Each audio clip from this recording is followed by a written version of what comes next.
con il coro maschile Sos Astores.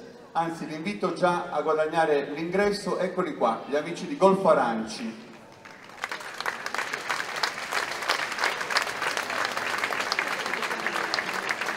Ci sono cori che stasera ascolteremo per la prima volta all'interno di questo spazio al suo quarto appuntamento, e altri che ritornano e che magari hanno guadagnato anche nel frattempo dei titoli importanti e portato a casa dei premi.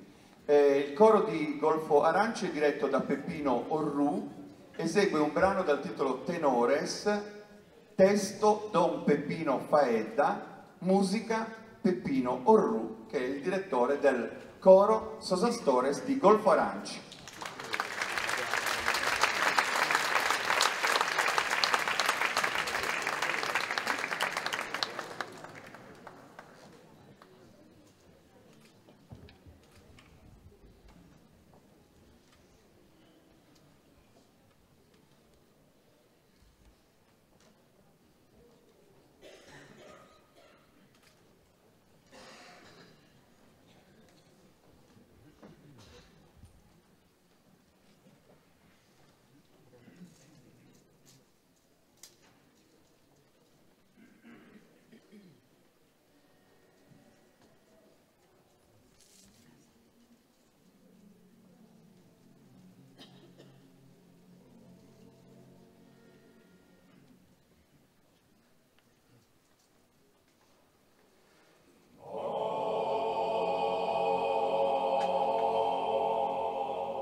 Sopra